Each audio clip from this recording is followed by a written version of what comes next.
Explication de l'organigramme. Cette configuration comprend une usine de traitement d'or alluvial de 10 TPH et une usine de traitement d'or rocheux de 5 TPH.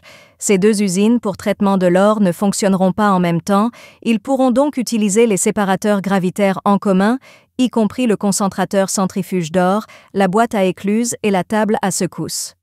1. L'usine de traitement de l'or alluvial de 10 TPH est configurée avec un laveur à trommelle conçu avec une trémie d'alimentation. La trémie d'alimentation est dotée d'une barre de grille de 75 mm pour éliminer les déchets de plus de 75 mm. La taille des mailles du tamis de l'épurateur trommelle est de 5 m.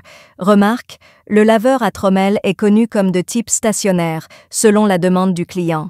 Et il peut également être conçu avec des roues mobiles, qui sont plus faciles à déplacer d'un endroit à un autre. 2.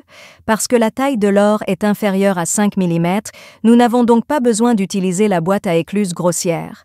Ensuite, des minerais fins avec des concentrés d'or de 0 à 5 mm qui ira au concentrateur centrifuge, pour la concentration primaire. 3. Et des minerais fins avec des concentrés d'or de 0 à 5 mm déchargés du concentrateur centrifuge iront à nouveau à la table à secousse pour la concentration finale afin d'obtenir les ors d'une plus grande pureté. 4. La boîte à écluse est utilisée à récupérer les résidus du concentrateur centrifuge, de sorte que cet équipement peut augmenter le taux de récupération et obtenir autant d'or que possible. Le boîte à écluse peut être conçu avec différentes longueurs et largeurs, comme 2 mètres, 4 mètres, 6 mètres de longueur, 1 mètre, 3 mètres de largeur ou 0,5 mètre de largeur. 5. Le concentré d'or final peut alimenter le four de fusion d'or pour fabriquer des lingots d'or à vendre en fonction des besoins du client. La capacité de cette installation de lavage peut être personnalisée selon la demande, telle que 10 TPH, 50 TPH, 100 TPH, 200 TPH, etc. La section d'or roche de 5 TPH est configurée avec une trémie, sous la trémie reliée à un goulotte d'alimentation pour alimenter plus uniformément les matériaux dans le concasseur à mâchoire. Les minerais de pierre brute doivent être moins de 200 mm et être concassés et broyés entre 0 et 0,064 pour libérer l'or à l'intérieur. 1. Le concasseur à mâchoire écrase les grosses pierres entre 20 et 80 mm et le produit sera transporté vers le concasseur à marteau via un convoyeur à bande. 2. Le concasseur à marteau écrase les matériaux jusqu'à ce qu'ils soient inférieurs à 15 mm. 3.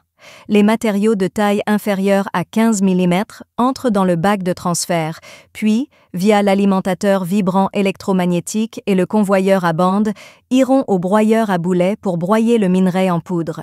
Le minerai déchargé du broyeur à boulet va au classificateur en spirale, pour une séparation grossière par taille. Les particules grossières seront retournées au broyeur à boulet pour un broyage ultérieur. Remarque, le broyeur à boulet, plus classificateur, forment un système de broyage en circuit fermé qui peut atteindre plus de 90% de la décharge jusqu'à 200 mèches, 0,074 mèches. 4.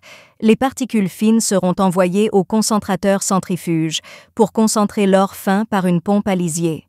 5. Les résidus du concentrateur centrifuge vont au sluice pour récupérer plus d'or autant que possible. 6.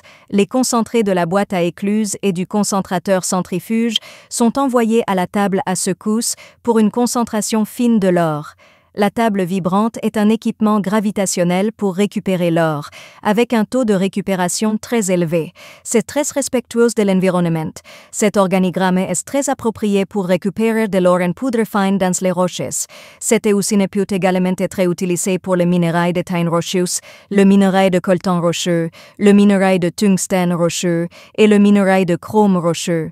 La capacité de cette usine de traitement peut être personnalisée selon la demande, comme 2 TPH, 5 TPH, 10 TPH, 20 TPH, etc.